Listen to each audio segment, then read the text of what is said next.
I'm a simple male. I want to thanks to Miri. I want to thank Miri, who is there. And that from our side, it wouldn't exist what we have here today. And I'm telling you, we are, the kibbutznik here, we benefit from this event not less than you. So thank you.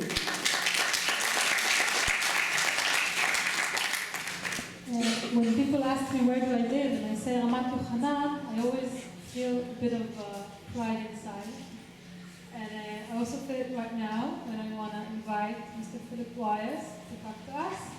I'm honored to invite you as a very, very special guest in our relationship.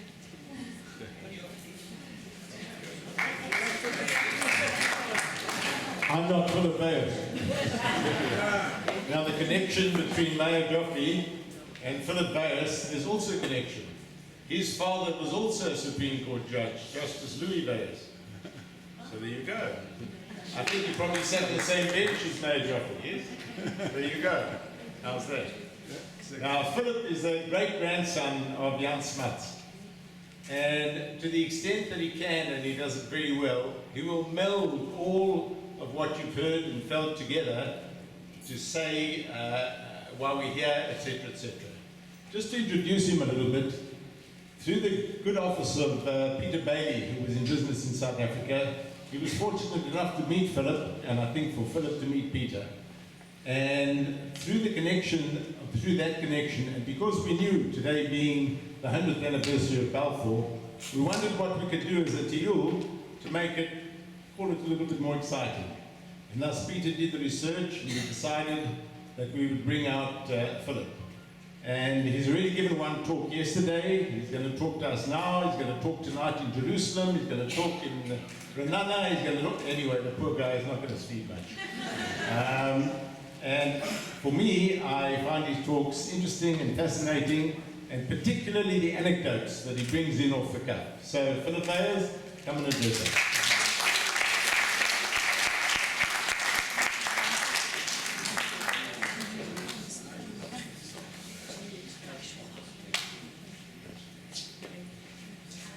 Ladies and gentlemen, good afternoon. My name is Philip Yochanan Weyers.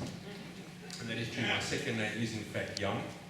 And I'm a Christian Zionist, and as of the bus trip this morning, I'm also an adopted Jew. Here we go. As of the bus trip this morning, I'm also an adopted Jew.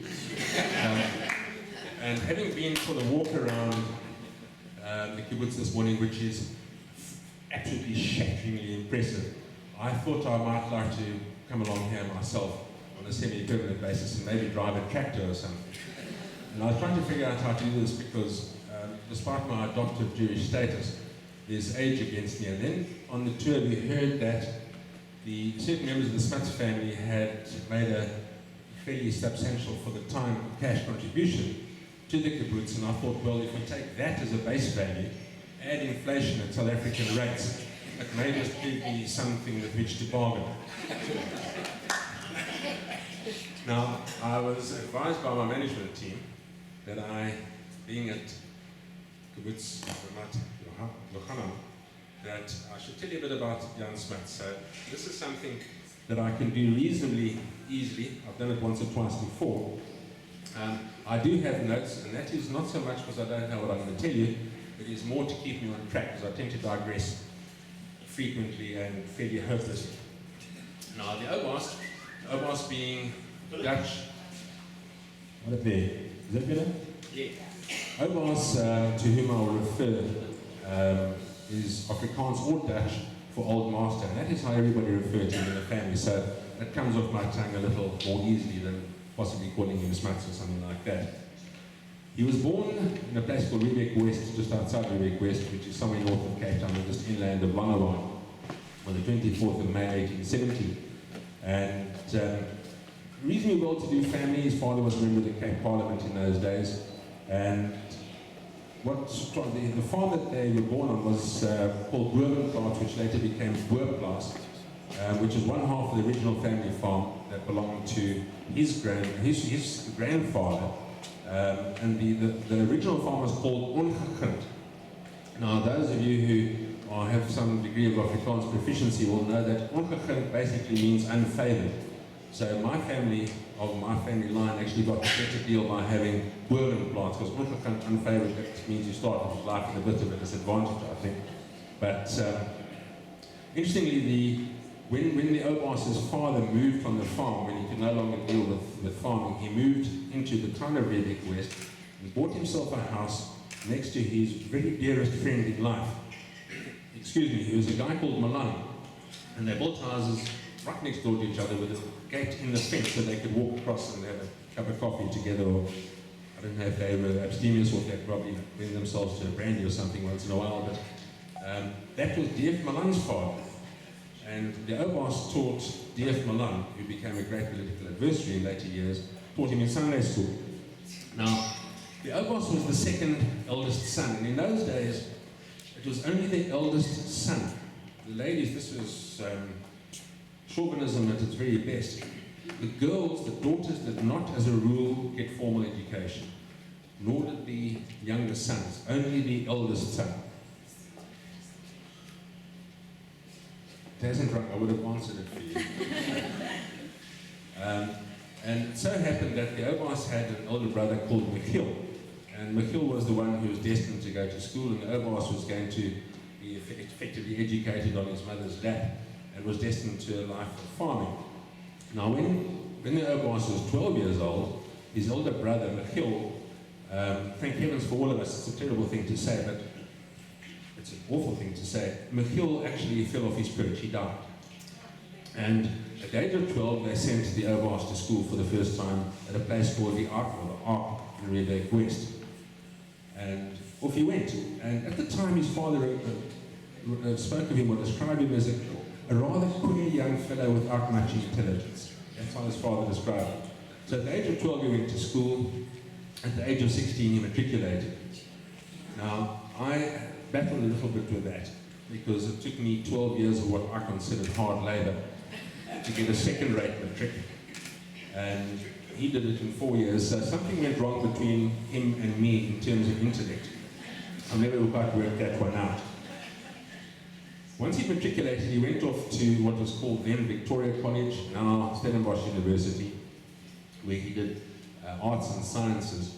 And just as an indication of what he was going to become, or the strength, mental strength and abilities that he had, one of the credits that he assumed he was going to get at Stellenbosch or Victoria College was Greek. And he in fact discovered 6 days before the Greek exam that he wasn't going to get any credit for Greek.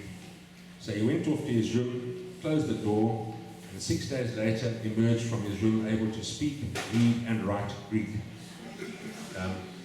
And I studied, I don't know why, it was actually so that I could see if my mother and my grandmother were talking about me. I did German for 5 years and I'm none the wiser today than I was at the beginning of the talk. So that didn't carry on through to me either. It was while he was at Victoria College that he met, at Victoria College, a young lady called Sibella Margarita Kricher.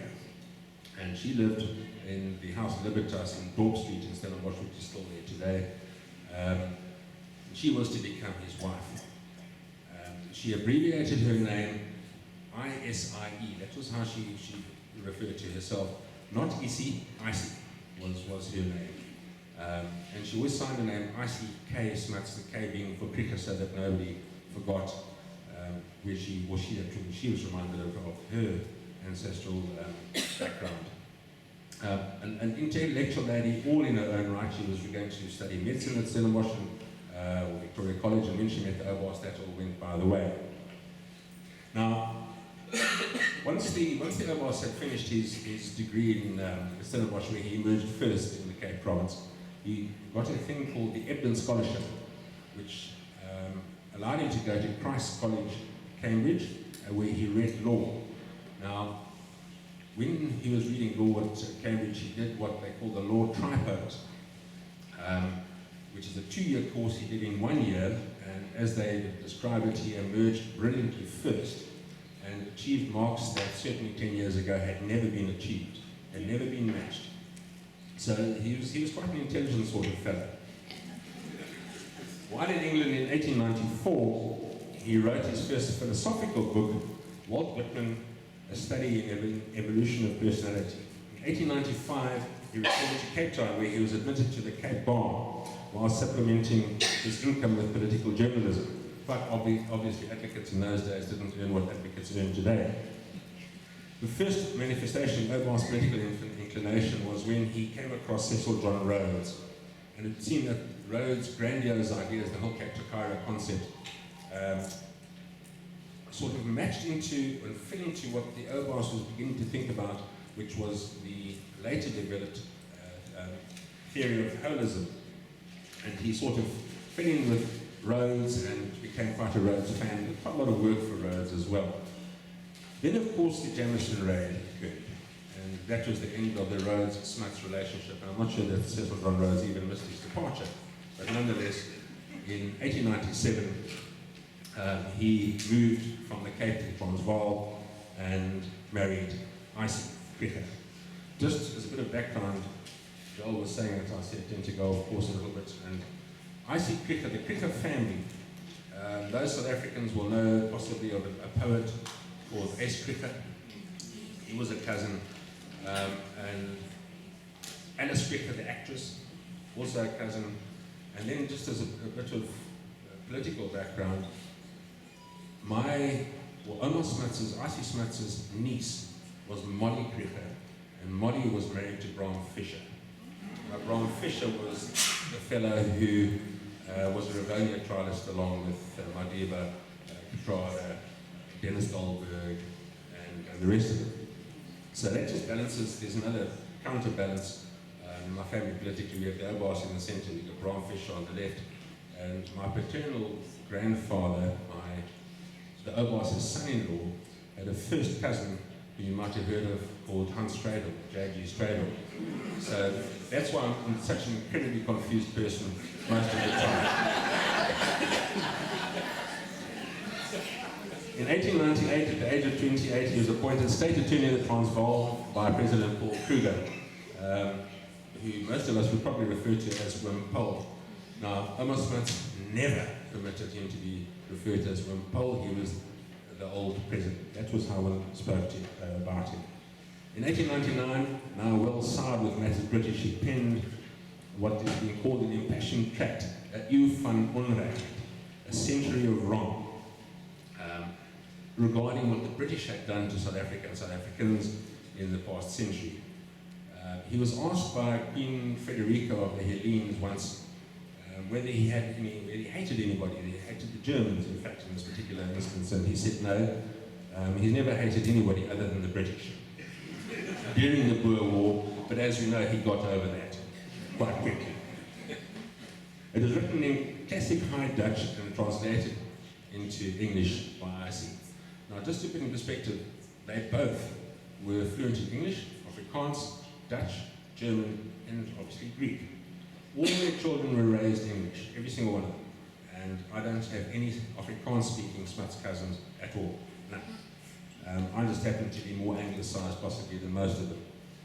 But, so they used to play a game that when one of the two of them at home, there was no cable TV and no MasterChef Australia or anything to watch, so they used to play a game, and the one would start a Bible verse, most frequently from the Old Testament, and the other partner, either the Obas or who hadn't asked the question, would be expected to finish it, but in Greek. So that just gives an idea of the sort of funny games that they played at night when he was at home, which wasn't all that often. On the 15th of November 1899, a British train was captured between Frere and Chimeli, and the young war correspondent of the Morning Post was amongst the prisoners, having been captured by Commandant Louis Botha. His name was Winston Spencer Churchill, and the defiant young man claimed immunity for being a non-combatant. He was a war reporter, And it was pointed out to him that in fact he had a sidearm on his hip, and war reported to him didn't carry sidearms, so he was taken prisoner. And he was imprisoned at what is called the Starts College in Pretoria, just not far from the station. And that was when he made his breakout. And he swam, those Pretorians will know what I'm talking about, he swam the mighty Arpies River in his escape. And when I met his granddaughter, Lady Charlotte Peel, the third Countess Peel, Lord Soames was her father, 2 years ago, I said to him, man, that in fact this glorious story of pictured in one's mind of a Zambezi or a Congo River being traversed by this belligerent young Winston Churchill swimming 150 meters with piranhas and sharks and so on. I said, in the wet season, the Arpies River is 10 foot wide and 6 inches deep. She took it in good grace, I might say. He escaped to Lorenzo Marx, as we know, and what Churchill didn't know is that a day before he went to all the trouble to escape, the OBOS had in fact signed his release forms. And they only discovered that in the 40s, and they thought it was most hilarious. Churchill probably had a bottle of scotch and mirth about it, but they became very good friends. After the fall of Pretoria, Alma Smith was exiled to Pietermaritzburg, where by deference to her husband being a Boer general, she wasn't put in a tent. She had a little pandok, a little house made out of corrugated iron.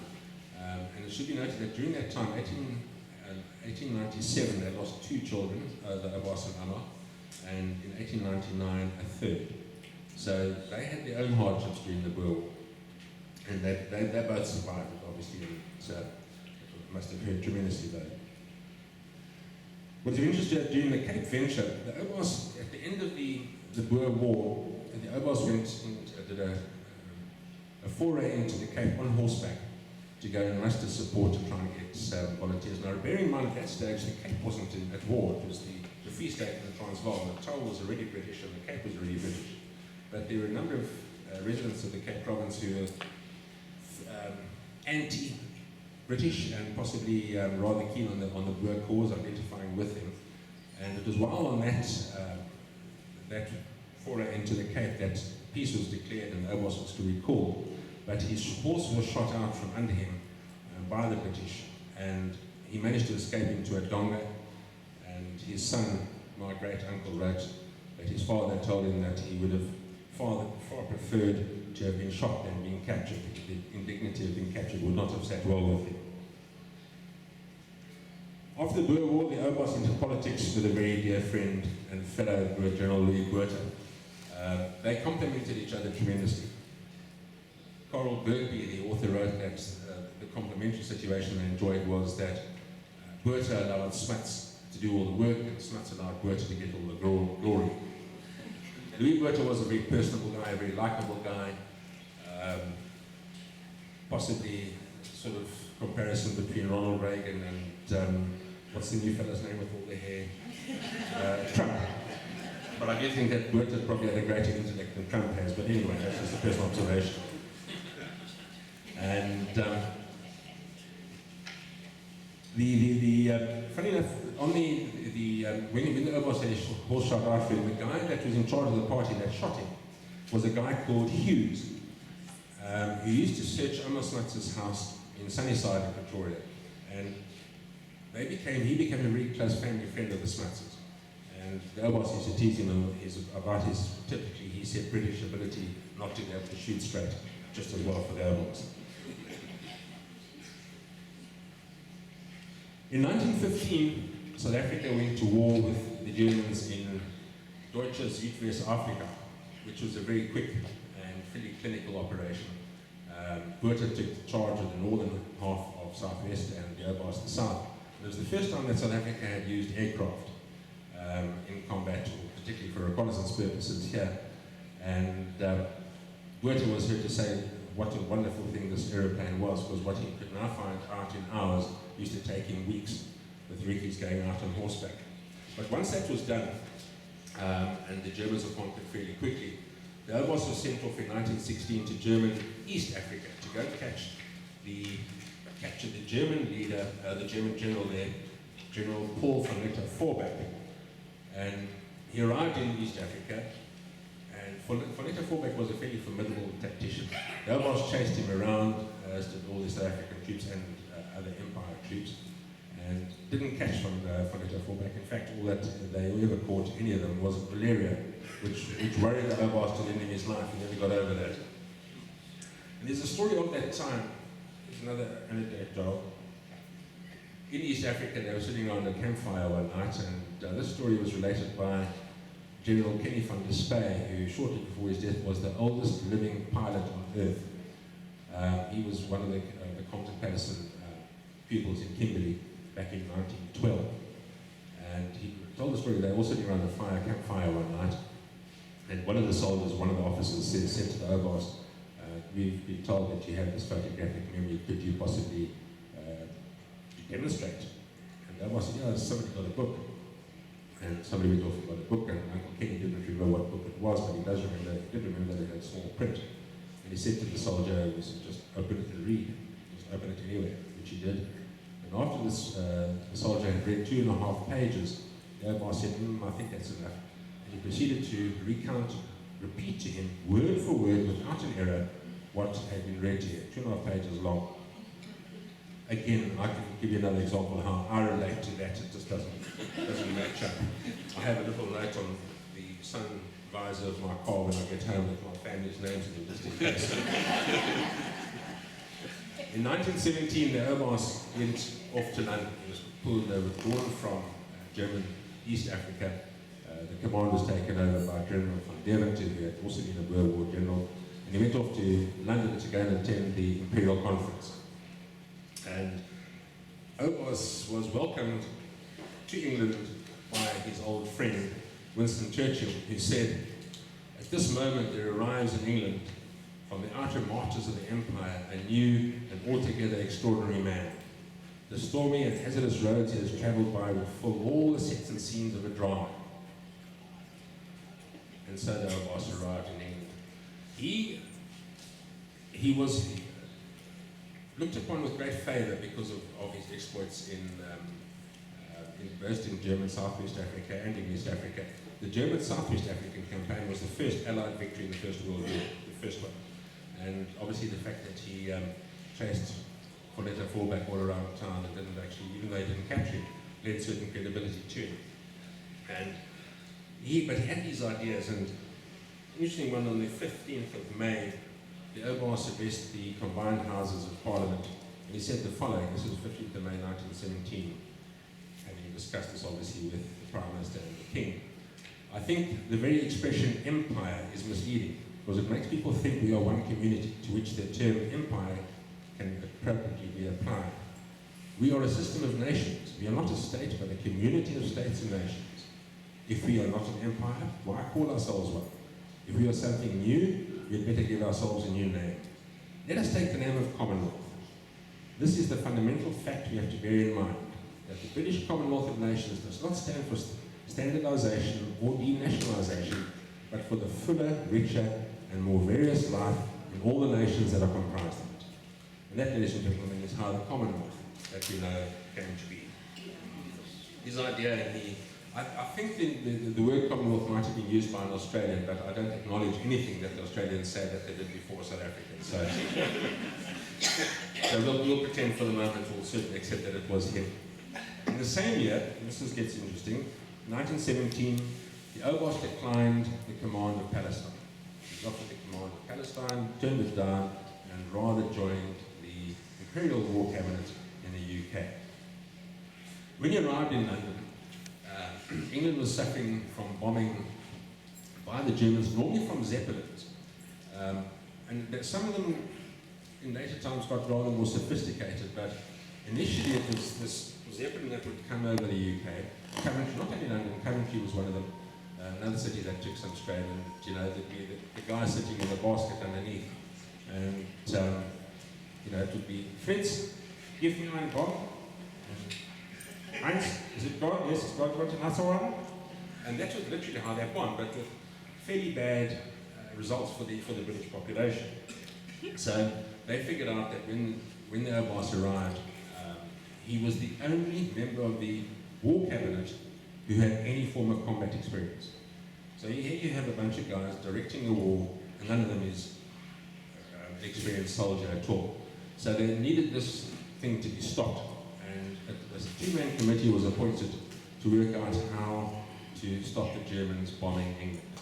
And that was David Lloyd George, who was the Prime Minister, and the Obas. And Lloyd George said to the Obas, he said, I'm a Welshman, we know about coal and we know about things, so you better get on with it. Which he did.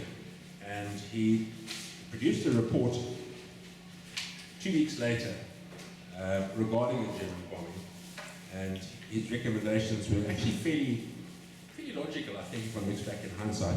One was the concentration of executive command under one senior officer of high ability. These are quotations. Immediate concentration and disposition of AA guns, anti-aircraft guns. Rapid completion and training of air squadrons to fight in formation. And provision of sufficient air defense units to cope with attacks on London. Now, it all sounds so simple, but remember that in those days, aviation was in its infancy. Forget about military aviation.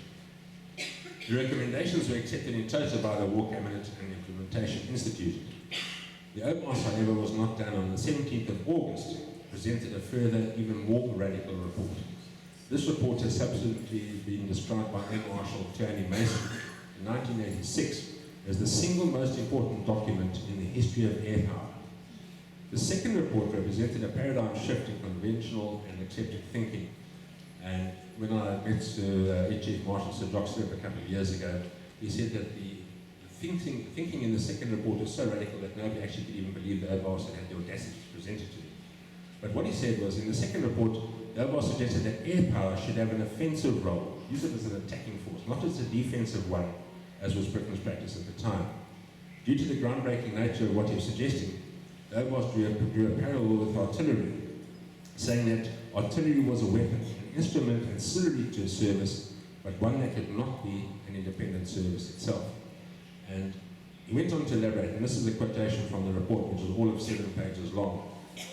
Air service, on the contrary, can be used as an independent means of war operations, far from and independently of both Army and Navy. As far as can be presently foreseen, there is absolutely no limit to the scale of its future independent war use.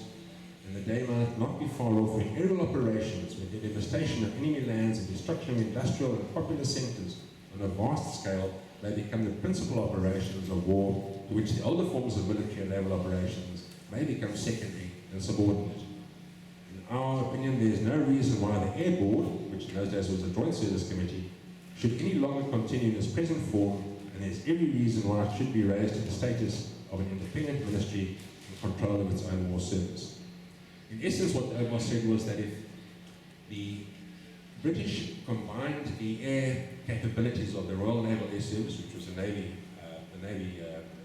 department, and the Royal Flying Corps, which was Army, if they combined those two, because they were working in different directions, but if they could be combined, they would win the war by the end of 1918. And as we know, that's sort of like happened. But the Obas suggested that independent air staff and air ministry were required. And what he suggested, and these are again quotes, an air ministry be set up as soon as possible, an air staff be set up as soon as possible, the Royal Naval Air Service be merged with the Royal Flying Corps, that the air service keep most close contact with the Army and Navy, and that the air staff attached to the Army and Navy such units necessary for military and naval operations. And the War Cabinet accepted this report. Now, in the report, I've got a scan of the original report at home. The last page, it's all 7 pages, the last page is almost dedicated to telling everybody who was going to read the report, please don't tell the Army, and most of all the Navy, because they're going to get ready the dawn ring if they know that they're going to lose their aircraft. So don't tell them until it is absolutely necessary. It was interesting that at the time, the Obas was also chairman of what they called the War Priorities Committee, which basically meant that the Obas and his committee, and him as chairman, were able to determine what every single resource in England was going to be used for. He was, if they made 1,000 tons of steel a day, he was able, his committee were able to say that Of that 1,000 tons, 800 would go to the Navy, 200 to the Army, or whatever. And he was able, on that basis, to give the new Air Force sufficient resources for it to be built up and effectively created. What it all culminated in is that on the 1st of April, somebody asked me if it was deliberately the 1st of April, April Fool's Day. I don't think so, because it's a very competent Air Force. On the 1st of April 1918, the Royal Air Force came into being, which is the oldest independent Air Force in the world. The Oberst obviously wanted his own one to happen as well, and he called Sir Pierre van Renneveld, whom I remember from my childhood days. He didn't like children very much, as I remember. He certainly didn't like me, Sir Pierre. And apparently I wasn't unique. But he was in Cologne in Germany, seeing what the Germans had, which could be of use to the Allies, and he called him back to London and said, off you go to South Africa and you go and start as our Air Force. The South African Air Force got underway by virtue of a thing called the Imperial Gift. The Imperial Gift, Karl Berkey said, was recognition by England to South Africa for what the Oberst had done for England. And I think, if I remember correctly, it was 107 aircraft, 100 from the government, and the various cities in England, Lincoln being one, if I remember, who sort of donated money to buy aircraft, and this was all shipped out to South Africa, including hangars, vehicles, canvas, rope, glue, the whole trip. And they found a site where this could all be offloaded.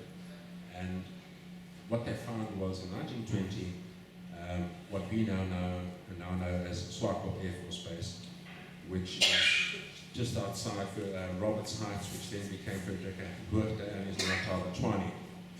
Give it 6 months and again they call it Zoomable, I think something like that. But nonetheless, Swartkrop is the oldest operational Air Force base in the world, today still, being now 97 years old.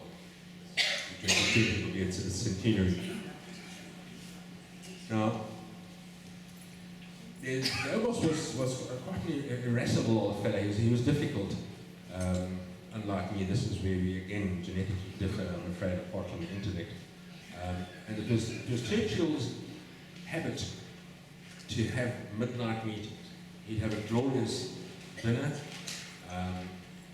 They'd repair to the smoking room where they'd have cigars and cognacs and brandies and so on. And then at midnight, he would call a meeting of his chiefs of staff. And the first time that this happened where the Oberst was involved, the following story is recounted by the Earl Mountbatten of Burma. He says, and I quote, "It was Winston Churchill custom, after some late night entertainment at Chequers, to discuss business with his chiefs of staff and colleagues. On the first such occasion that the Oberst attended, Churchill opened with, 'And now, gentlemen, to business.' It was well after midnight. And at this, the Oberst stood up saying, 'Count me out. I'm not going to be a party to killing your chiefs of staff. They have to leave early tomorrow morning to prepare for their morning meeting. You'll be lying in bed smoking a cigar and dictating to a secretary. In the afternoon, they will be busy implementing their morning's decisions. You'll be having a siesta. They should be allowed to go to bed at midnight and sleep instead of being made to work with you until 4 o'clock in the morning.' There was a stunned silence at Smuts' departure.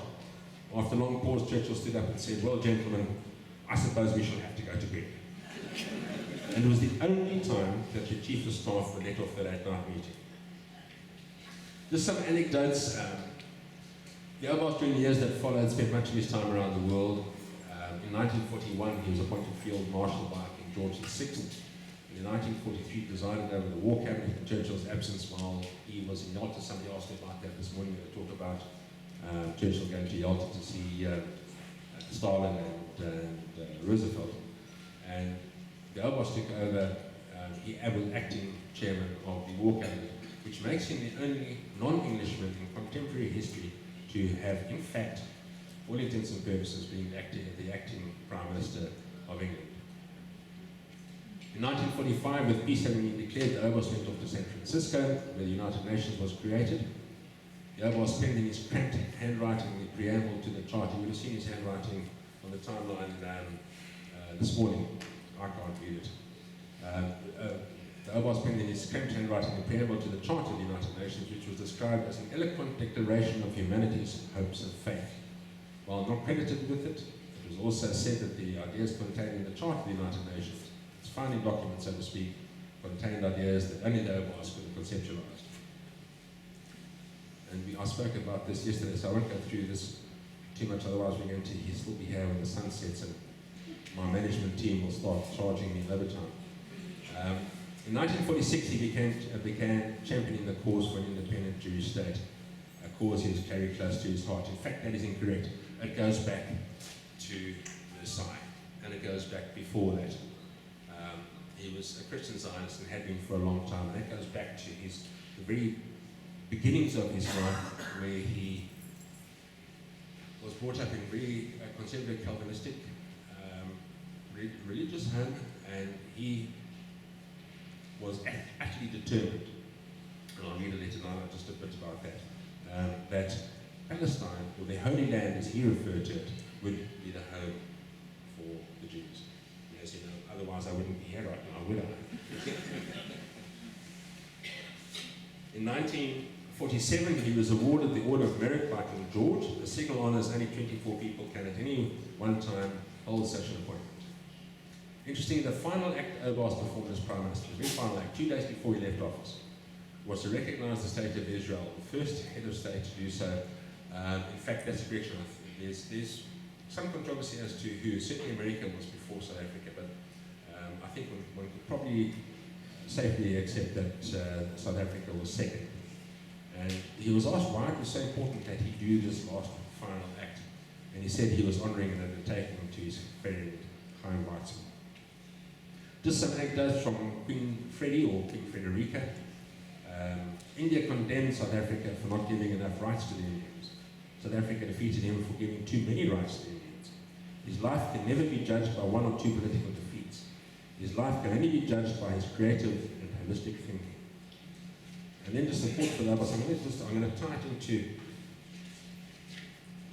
into Balfour just in a moment, but not for very long, because otherwise all the folks who heard me yesterday are going to start throwing coffee cups at me, so I'm afraid to listen to it today. This is a quote from the Oboz. There is still hope for our human race. Look at those mountains. They took millions of years to be what they are and have not changed. Compared to them, we are a great success. Look at the short time we have lived on this planet, and look at our minds. Is there not a colossal creative power? Surely this wonderful world where holism can produce the laughter of children, the dreams of lovers, the poems of poets, and the arts of painters and musicians. This is a good world, and we must never complain. Now, I'm just going to tie this up to the Balfour Declaration, and then one last comment he made about the Kibbutz. This is not going to be long, so all those folks who endured me yesterday, I promise you it's not going to be easy. About Chaim Weizmann, the two were to become lifelong friends. They enjoyed one another's company. They were intellectually compatible, and very importantly, shared a vision, that of a home for the Jews. It was worthy of note that the Oboz was a staunch Christian Zionist, a conviction he shared with both the Prime Minister Lloyd George and the Foreign Secretary Lord Balfour. Professor Richard P. Stevens describing the Smuts-Weizmann relationship as follows. Perhaps few personal relationships have so influenced the course of political events during the 20th century as the relationship between General Young Christian Smuts, South Africa's celebrated Prime Minister, and Chaim Weizmann, the charismatic Zionist leader and Israel's first president. But the importance and significance of this little publicized relationship far transcends the personal elements involved or its contribution to Zionist success. Rather, it helps throw into perspective both the contradictions of Western liberalism and the psychological climate which rationalized the dominant position of the white minority in South Africa on the one hand and a new European settlement in Palestine on the other. On a personal level, it must be noted that during the entire 33-year relationship between the Oboz and Weizmann, both men took for granted the moral legitimacy of the other's position. And I think I've now spoken enough, and before the coffee cups get chucked, the Oboz said in 1949 the following, specifically speaking about Ramat Yochanan. Into the mic. Sorry, it's my body right arm.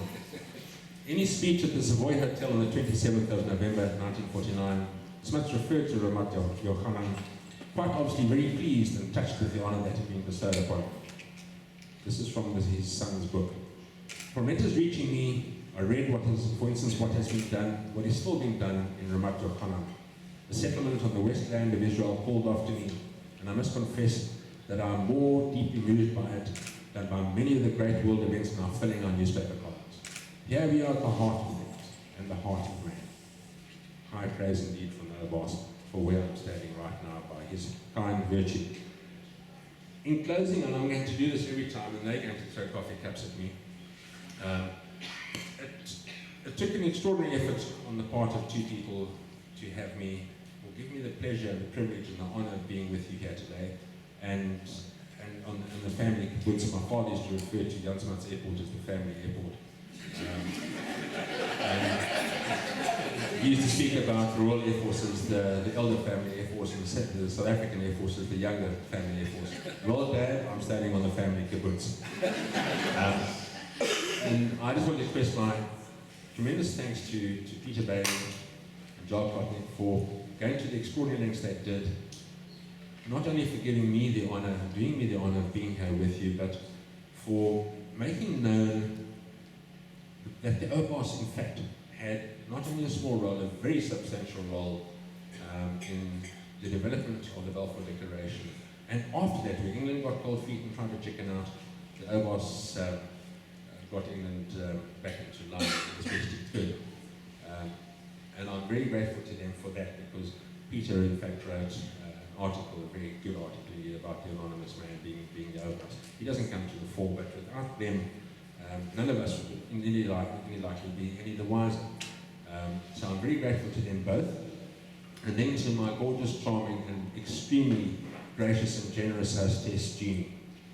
I mean, I haven't been pampered like this ever.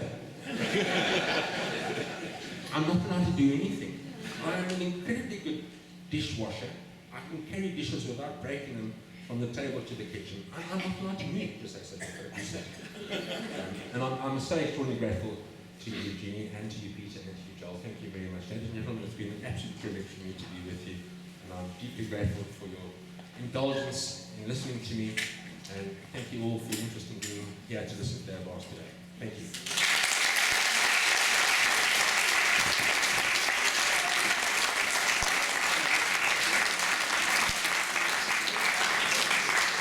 Just a few more stories that I somehow think that most of you maybe will get a few goosebumps, because certainly Peter and I and a few people who shared this with have got those goosebumps. Sue, can you stand up, please? See that lady over there, Sue Jackson? Okay. I might get some of the following facts wrong, and then they'll correct me. Jan Smuts' son, Yanni, married Daphne or Diane Webster? Married Daphne Webster. Okay? Now, Philip, was Daphne your... No, Diane was your godmother. Daphne was. Daphne was Philip's godmother. Daphne's sister is Sue's mother, was Sue's mother. So Daphne was Sue's aunt. So the question arises, were the Websters Jewish? And the answer is no. But Sue is very much Jewish, and a member of Linksfield congregation for 30 years, is that correct?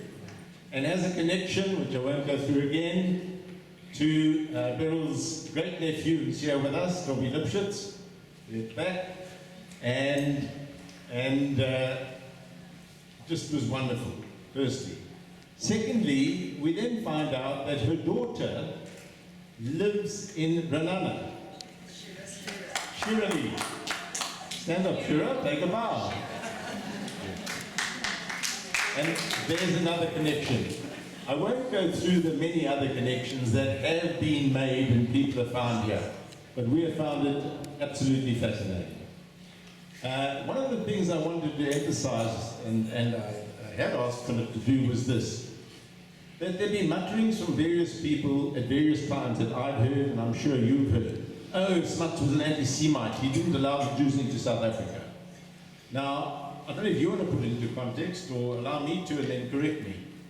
Smuts was Prime Minister at the time in 35 or 36. Deputy, and he was in coalition with another party. He did not endorse that. He happened to be part of the government that did endorse it for political reasons. The little bit that you've heard from Philip, and you should read a book or two, you'll find that he was more than a Christian Zionist. So please dispel that notion where you hear it. Yesterday, Rael Sandi came to Philip and said, I'm so grateful to have been at the lunch today because I've learnt a lot, and he's going to tell others that. Now, Philip has brought a gift for Rivka, and a few thanks are necessary. Certainly to Peter Bailey,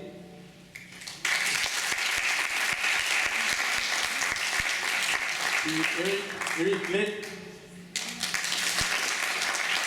and to Rob Hyde. And I don't mind saying that I've also done a little bit more.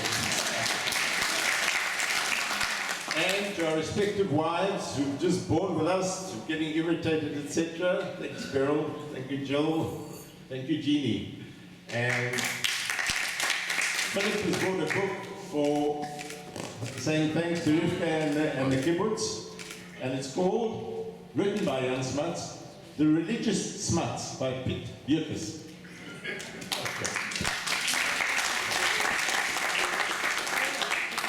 So thank you all for being on the Tiyut. I sincerely hope that you've enjoyed it. There certainly must have been a couple of problems. And we'll enjoy our trip home. I'm not sure that we will be stopping. You'll go back on the same buses that you came with. And good luck, and we'll let you know the next kibbutz. Next year.